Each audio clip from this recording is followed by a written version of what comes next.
আগামী 12ই ফেব্রুয়ারি বুধবার মাঘী পূর্ণিমার দিন আপনার বাড়ির তুলসী তলায় পুঁতে দিন এই একটি জিনিস। মা লক্ষ্মী ও ভগবান নারায়ণের আশীর্বাদে আপনার জীবনের সমস্ত বাধা বিপত্তি বাস্তু দোষ দূর হয়ে প্রচুর অর্থের সমাগম হবে। আপনার জীবন ভরে উঠবে সুখ শান্তি সমৃদ্ধিতে। রাধে রাধে বন্ধুরা, আপনাদের সকলকে নতুন আর একটি ভিডিওতে আরও একবার অনেক স্বাগত।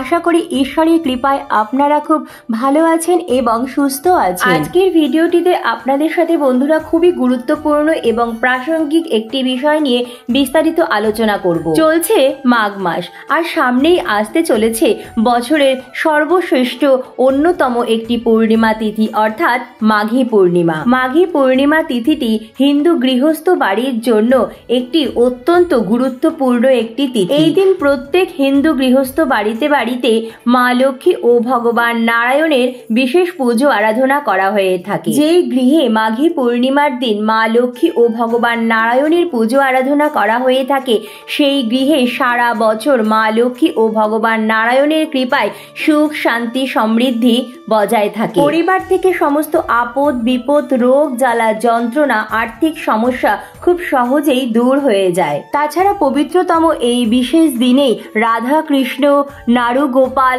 এবং ভগবান সত্যনারায়ণের বিশেষ পুজো আরাধনা করা হয়ে থাকে। বন্ধুরা, আজকের ভিডিওটিতে আমি আপনাদের সাথে আলোচনা করব মাঘী পূর্ণিমার এই পবিত্রতম দিনে মা লক্ষ্মী ও ভগবান নারায়ণের বিশেষ পুজো আরাধনার পাশাপাশি তুলসী তলায় কোন সেই জিনিসটি পুঁতে দিলে আপনাদের বাড়ি থেকে সমস্ত বাধা বিপত্তি বাস্তু দোষের মতো সমস্যা খুব সহজেই দূর হয়ে যাবে। তাই বন্ধুরা, ভিডিওটি সম্পূর্ণ দেখার অনুরোধ রইল। সম্পূর্ণ ভিডিওটি দেখার পর কেমন লাগলো অবশ্যই কমেন্ট করে জানাবেন এবং কমেন্টে জয় মা লক্ষ্মীর জয় বা রাধে রাধে লিখতে একদম ভুলবেন না। ভিডিওটি ভালো লাগলে লাইক শেয়ার ও নতুন বন্ধুরা প্লিজ চ্যানেলটি সাবস্ক্রাইব করে পাশে বেল বাটনটি অন করে নেবেন, যাতে আমার পরবর্তী ভিডিও নোটিফিকেশন খুব সহজেই আপনাদের কাছে পৌঁছে যায়। আর যে সকল বন্ধুরা অলরেডি চ্যানেলটি সাবস্ক্রাইব করে পাশে আছেন তাদের অসংখ্য ধন্যবাদ। তো চলুন বন্ধুরা, আসা যাক মূল পর্বে। মঘা নক্ষত্র থেকেই মাঘী পূর্ণিমা শব্দটি এসেছে।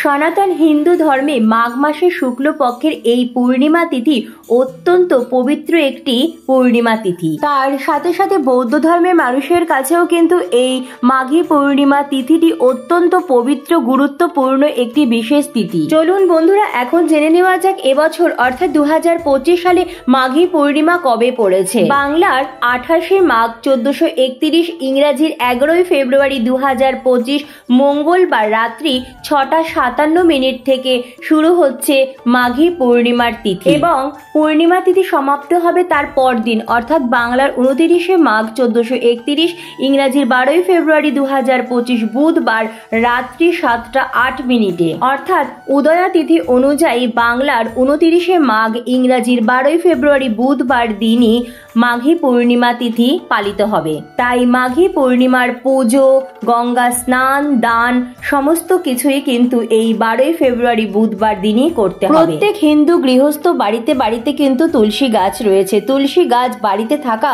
অত্যন্ত শুভ বলে মানা হয়। বাড়িতে তুলসী গাছ থাকা সেই বাড়ির বাস্তুর জন্য এবং সেই পরিবারের সকল সদস্যের স্বাস্থ্যের জন্য অত্যন্ত ভালো। তুলসী গাছ আমাদের গৃহের বাতাবরণকে শুদ্ধ করে। তুলসী গাছ থেকে যে বাতাস বয় সেই বাতাস অত্যন্ত পবিত্র এবং আমাদের গৃহকে সেই বাতাস শুদ্ধ ও পবিত্র করে তোলে এবং আমাদের গৃহ থেকে সমস্ত অশুভ শক্তির প্রভাব অর্থাৎ নেগেটিভ এনার্জি খুব সহজেই দূর করে ফেলে। তাই আমাদের প্রত্যেকের গৃহেই তুলসী গাছ থাকা অত্যন্ত আবশ্যক। আর যেই গৃহে তুলসী গাছ সবুজ সতেজ, তাহলে বুঝবেন সেই গৃহে কোনো রকম বাস্তু দোষ নেই। বাড়িতে শুধুমাত্র তুলসী গাছ রাখলেই হবে না, সকাল সন্ধ্যা নিয়মিত তুলসী গাছের পরিচর্যা করতে হবে, অর্থাৎ তুলসী গাছের যত্ন করতে হবে, সেবা করতে হবে। প্রতিদিন সকাল সকাল স্নান সেরে শুদ্ধ বস্ত্র পরিধান করে তুলসী গাছে জল ফুল নিবেদন করতে হবে। আর এটাই আমাদের সকালবেলার প্রধান কাজ হওয়া উচিত। বাসি বস্ত্রে যখন তখন তুলসী গাছ কিন্তু স্পর্শ করা উচিত নয়। তাই তুলসী গাছ বাড়িতে থাকলে সঠিক নিয়ম বিধি মেনে তুলসী গাছের পরিচর্যা করতে হবে, নয়তো মা লক্ষ্মী ও ভগবান নারায়ণের কৃপা থেকে কিন্তু আমরা বঞ্চিত হব। তুলসী গাছে কিন্তু প্রতিদিনই জল দিতে হবে, শুধুমাত্র রবিবার দিনটি বাদ দিয়ে। এবং প্রতিদিন সন্ধেবেলায় তুলসী মাতার কাছে কিন্তু ধূপকাঠির প্রদীপ প্রজ্বলন করতে হবে। যেই গৃহের সকাল সন্ধ্যা তুলসী গাছের সেবা করা হয়, তুলসী গাছের নিয়মিত যত্ন করা হয়, সেই গৃহে সদা সর্বদা মা লক্ষ্মী ও ভগবান নারায়ণের কৃপা বজায় থাকে। আর পবিত্র এই মাঘী পূর্ণিমার বিশেষ দিনটিতেই তুলসী তলায় পুঁতে দিতে হবে আমাদের এই একটি বিশেষ জিনিস। এই মাঘী পূর্ণিমার দিন খুব সকাল সকাল পারলে ব্রাহ্ম মুহূর্তে শয্যা ত্যাগ করবেন। ঘুম থেকে উঠেই বাসি বিছানায় হাত জোড় করে মা লক্ষ্মী ও ভগবান নারায়ণকে মনে মনে স্মরণ করে প্রণাম জানিয়ে দিনটি শুরু করবেন। বন্ধুরা, এই দিন কিন্তু বেশি বেলা করে একদম ঘুমোবেন না, খুব সকাল সকাল এই দিন ঘুম থেকে ওঠার চেষ্টা করবেন। বলা হয় যেই ব্যক্তি সূর্যোদয়ের পরেও ঘুমিয়ে থাকে সেই ব্যক্তির ভাগ্য সর্বদা ঘুমিয়েই থাকে। তাই সূর্যোদয়ের আগে ঘুম থেকে উঠুন এবং ঘুম থেকে উঠে সূর্যোদয় দেখুন। সকাল সকাল ঘুম থেকে উঠে এই দিন বাড়ি ঘরদোর সুন্দর করে পরিষ্কার পরিচ্ছন্ন করে মুছে নেবেন। বাড়ির সদর দরজাও কিন্তু পরিষ্কার পরিচ্ছন্ন রাখবেন এবং সদর দরজায় এক ঘটি জল ঢেলে দেবেন। বাড়ি ঘরদোর পরিষ্কার পরিচ্ছন্ন হয়ে যাওয়ার পর সকাল সকাল স্নান সেরে নেবেন। এই দিন পারলে অবশ্যই গঙ্গা স্নান বা পবিত্র কোনো নদীতে স্নান করুন। কথিত আছে এই মাঘ মাসেই সমস্ত দেবতারা পৃথিবীতে অধিষ্ঠান করেন। মাঘ পূর্ণিমাতে স্বয়ং ভগবান নারায়ণ গঙ্গায় অবস্থান করেন। তাই মাঘী পূর্ণিমার এই পবিত্রতম দিনে গঙ্গায় স্নান করলে বা পবিত্র কোনো নদীতে স্নান করলে সমস্ত পাপ দূর হয়ে খুব সহজেই স্বর্গ লাভ করা সম্ভব। এমনটা বিশ্বাস করা হয় পবিত্রতম এই দিনে শুধুমাত্র গঙ্গার জল স্পর্শ মাত্রই শরীরের সমস্ত রোগ খুব সহজেই দূর হয়ে যায় এবং তার সাথে সাথে সমস্ত পাপ বিনষ্ট হয় এবং মোক্ষ লাভ হয়। তাই বন্ধুরা অবশ্যই চেষ্টা করবেন মাঘী পূর্ণিমার এই পবিত্রতম দিনে গঙ্গা স্নান বা পবিত্র কোনো নদীতে স্নান করার। কিন্তু যদি সেটা সম্ভব না হয় তাহলে আপনারা এই দিন সকাল সকাল বাড়িতেই স্নান সেরে নেবেন। তবে স্নানের পর অবশ্যই শুদ্ধ বস্ত্র পরিধান করে নিজ মস্তকে ও পুরো বাড়িতে ভালো করে গঙ্গা জল ছিটিয়ে দেবেন। এই দিন অবশ্যই নিজ সাধ্য সামর্থ্য মতো অসহায় গরিব দুঃখী মানুষকে কিছু সাহায্য করবেন বা কিছু দান করবেন। এই দিন অবলা জীবজন্তুদেরও কিছু খাওয়াবেন। অবশ্যই নিরামিষ আহার গ্রহণ করবেন এবং সকাল সকাল স্নান সেরে বাড়ির সদর দরজা থেকে ঠাকুর ঘর পর্যন্ত মা লক্ষ্মী চরণের আলপনা আঁকবেন। ঠাকুর ঘরেও ছোট্ট করে আলপনা। এর ফলে মা লক্ষ্মী ও ভগবান নারায়ণ অত্যন্ত প্রসন্ন হবেন। এই দিন ভক্তি ও নিষ্ঠা সহকারে আপনার ঠাকুরের সিংহাসনের সমস্ত দেবদেবী সহ মা লক্ষ্মী ও ভগবান নারায়ণের বিশেষ পুজো আরাধনা অবশ্যই করবেন। এই দিন আপনারা অবশ্যই মা লক্ষ্মী ও ভগবান নারায়ণের জন্য আলাদা আসন প্রস্তুত করে ঘট স্থাপন করে পুজো করতে পারেন। আপনাদের গৃহে যদি মা লক্ষ্মী ও ভগবান নারায়ণ এছাড়াও রাধাকৃষ্ণ বা নারুগোপালের পিতলের বা পাথরের বিগ্রহ থাকে সেক্ষেত্রে অবশ্যই এই দিন ওনাদের পঞ্চামৃত দিয়ে অভিষেক করাবেন। আর আপনাদের কাছে যদি আলেখ্য থাকে তাহলে অবশ্যই পরিষ্কার একটি কাপড়ে পরিষ্কার শুদ্ধ জল, তাতে গোলাপ জল অগরু একত্রে মিশিয়ে আলতো করে মুছে অভিষেক করে নেবেন। পুজোয় বসে অবশ্যই তেলে প্রদীপ ধূপকাঠি প্রজ্বলন করে নেবেন এবং এই দিন অবশ্যই মা লক্ষ্মী ও ভগবান নারায়ণের উদ্দেশ্যে আপনার ঠাকুর ঘরে নতুন মাটির একটি ঘিয়ে প্রদীপ প্রজ্বলন করবেন। মা লক্ষ্মী ও ভগবান নারায়ণ সহ আপনার ঠাকুরের সিংহাসনের সমস্ত দেবদেবীকে এই দিন ফুলের মালা দিয়ে ফুল দিয়ে সুন্দর করে সাজিয়ে নেবেন, ওড়না পরিয়ে দেবেন, আলতা সিঁদুর নিবেদন করবেন। এরপর নিজ সাধ্য সামর্থ্য মতো ফল মিষ্টি নানা রকম ভোগ নিবেদন করবেন। যতক্ষণ না পুজো সম্পূর্ণ হচ্ছে ততক্ষণ কিন্তু উপবাস থাকার চেষ্টা করবেন। পুজোর সময় মা লক্ষ্মীর চরণের সামনে একটি বোটা যুক্ত নিখুঁত পান রাখবেন, তাতে সিঁদুরের ফোঁটা দেবেন এবং গোটা কিছু আতপ চাল দেবেন এবং একটি রূপোর কয়েন, তাতে সিঁদুরের ফোঁটা দিয়ে পানটির ওপর রাখবেন এবং চন্দন সহযোগে কিছু ফুল দিয়ে দেবেন। মাঘী পূর্ণিমার এই পবিত্রতম দিনে সংসারের মঙ্গল কামনার জন্য যে বিশেষ উপায়টির কথা বন্ধুরা আমি আপনাদের বলবো, তার জন্য অবশ্যই এই দিন আপনারা মা লক্ষ্মীর শ্রীচরণে একটি রূপোর কয়েন নিবেদন করার চেষ্টা করুন। যদি একান্তই সম্ভব না হয় সেক্ষেত্রে আপনারা রূপোর কয়েনের পরিবর্তে বাজার চলতি 1 টাকার কয়েন বা 16 আনা অবশ্যই ব্যবহার করতে পারেন। মা লক্ষ্মী শ্রীচরণে আপনারা যে নতুন রূপোর কয়েন অথবা 1 টাকার কয়েন ব্যবহার করবেন তা কিন্তু বাজার থেকে নিয়ে আসা বা পরিষ্কার জল দিয়ে ভালো করে ধুয়ে গঙ্গা জল ছিটিয়ে শুদ্ধ করে নিয়ে তারপরে মা লক্ষ্মীর চরণে নিবেদন করবেন।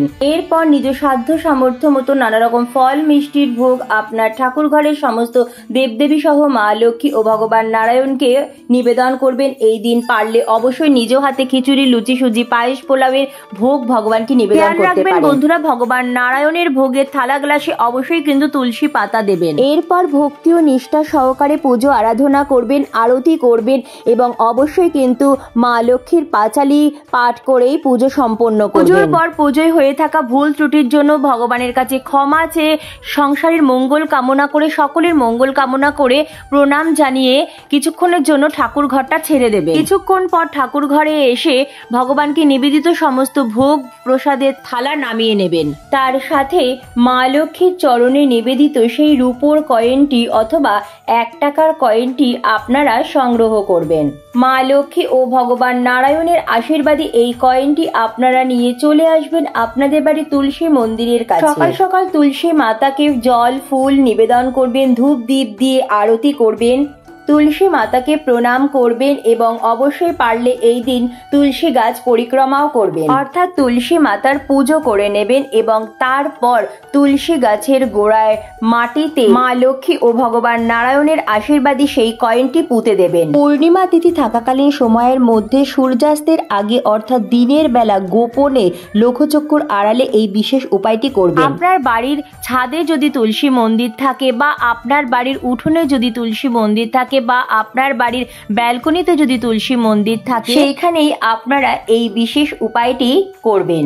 পূর্ণিমা তিথি ছেড়ে গেলে অর্থাৎ পরদিন সকালে স্নান করে শুদ্ধ বস্ত্র পরিধান করে সর্বপ্রথম তুলসী মাতার পুজো আরাধনা করে নেবেন। তারপর তুলসী মাতার কাছে অনুমতি নিয়ে সেই কয়েনটি সংগ্রহ করবেন এবং সেই কয়েনটি আপনার বাড়ির লকারে অথবা আপনার কর্মক্ষেত্রে সিন্ধুকে রেখে দেবেন। মাঘী পূর্ণিমার এই পবিত্রতম দিনে এই বিশেষ উপায়টি করার সময় মনের মধ্যে কোনো রকম খারাপ চিন্তা আনবেন না, পারলে চুপ মনে মনে মায়ের কাছে নিজ মনস্কামনা জানাবেন। দেখবেন মায়ের কৃপায় আপনার সকল মনস্কামনা পূরণ হয়ে যাবে। আপনার কর্মক্ষেত্রে উন্নতি ঘটবে, যার ফলে আপনার পরিবার থেকে আর্থিক সমস্যার সমাধান হয়ে যাবে। পরিবারে আসবে সুখ, শান্তি, সমৃদ্ধি। বন্ধুরা, আপনারা এই দিন জলে সামান্য হলুদ মিশিয়েও তুলসী গাছে জল নিবেদন করতে পারেন। এই দিন অবশ্যই তুলসী মাতাকে ঘিয়ের একটি প্রদীপ নিবেদন করবেন। সূর্যাস্তের পর অর্থাৎ সন্ধে বেলার পর থেকে কিন্তু কখনোই তুলসী গাছ স্পর্শ করা উচিত নয়। বন্ধুরা, আমি যে বিশেষ উপায়টির কথা বললাম সেটি কিন্তু অবশ্যই আপনারা সূর্যাস্তের আগে অর্থাৎ দিনের বেলায় করবেন। তুলসী গাছে কিন্তু সন্ধে বেলা জলও নিবেদন করতে নেই। সন্ধে বেলায় তুলসী গাছের থেকে সামান্য একটি দূরে ধূপ দ্বীপ প্রজ্বলন করে সন্ধ্যা আরতি করবেন এবং দূর থেকে তুলসী মাতাকে প্রণাম করে নেবেন। তুলসী গাছ আমাদের গৃহের জন্য অত্যন্ত শুভ। তুলসী গাছ আমাদের গৃহের বাতাবরণকে শুদ্ধ করে তোলে, পবিত্র করে তোলে। আমাদের গৃহে যত নেগেটিভ এনার্জি তা খুব সহজেই দূর করতে সাহায্য করে। তুলসী গাছ আমাদের গৃহের বাস্তুর জন্য অত্যন্ত পবিত্র, তাই তুলসী গাছ কিন্তু যেখানে সেখানে রাখা উচিত। বাড়ির সঠিক স্থানেই কিন্তু তুলসী গাছ রাখা উচিত। একটি বাড়ির উত্তর পূর্ব কোণ বা উত্তর পূর্ব দিক কিন্তু তুলসী গাছ রাখার জন্য সর্বোত্তম। তুলসী গাছের চারপাশে কখনো ময়লা আবর্জনার স্তূপ বা ডাস্টবিনের ব্যাগ বা ডাস্টবিনের বালতি বা ছেঁড়া জুতো, চটি, ঝাঁটা, ক্যাকটাস জাতীয় গাছ একদম রাখবেন না। এছাড়াও তুলসী গাছের সামনে কিন্তু কখনোই ভেজা জামা কাপড় শুকোতেও দেবেন না। আগেকার দিনে বাড়ির পূর্ব দিক বরাবর উঠোনের মাঝখানে তুলসী মঞ্চ বা তুলসী গাছ থাকতো। বাড়ির অন্যান্য গাছগুলির থেকে তুলসী গাছ কিন্তু সবসময় একটু ওপরের দিক করে একটু উঁচু স্থানে রাখা উচিত, কারণ তুলসী গাছের স্থান কিন্তু সদা সর্বদাই ওপরে। বন্ধুরা, আপনারা যদি বাড়ির ব্যালকনিতেও তুলসী গাছ লাগান সেখানেও চেষ্টা করবেন তুলসী গাছ অন্যান্য গাছের তুলনায় সামান্য একটু উঁচুতে রাখা, কারণ তুলসী মাতার স্থান সব থেকে উপরে। ভগবান নারায়ণের পুজো কিন্তু তুলসী পত্র ছাড়া অসম্পূর্ণ। বলা হয় তুলসী গাছে 33 কোটি দেবদেবীর বাস। সদা সর্বদা তুলসী গাছের যত্ন নিন। যেই গৃহের তুলসী গাছ চির সবুজ ও সতেজ থাকবে সেই গৃহে মা লক্ষ্মী ও ভগবান নারায়ণের আশীর্বাদ সারা বছর বজায় থাকবে। আর যেই গৃহের উপর মা লক্ষ্মী ও ভগবান নারায়ণের কৃপা বজায় থাকবে সেই গৃহের উপর সমস্ত দেবদেবীর আশীর্বাদও বজায় থাকবে। তাই বন্ধুরা অবশ্যই মাঘী পূর্ণিমার এই পবিত্রতম দিনে মনের ভক্তি ও নিষ্ঠা সহকারে পূজা আরাধনার পাশাপাশি অবশ্যই মনের বিশ্বাস নিয়ে সংশয় দূর করে তুলসী গাছের এই বিশেষ উপায়টি করে দেখুন। দেখবেন মা লক্ষ্মী ও ভগবান নারায়ণের কৃপায় আপনার জীবনের সমস্ত বাধা বিপত্তি, আর্থিক সমস্যা, বাস্তু দোষ, পারিবারিক কলহ, রোগ ব্যাধি দূর হয়ে আপনার জীবন ভরে উঠবে সুখ শান্তি সমৃদ্ধিতে। তো বন্ধুরা আজকের মতো এইটুকুই। অনেক অনেক ধন্যবাদ ভিডিওটি দেখার জন্য। রাধে রাধে।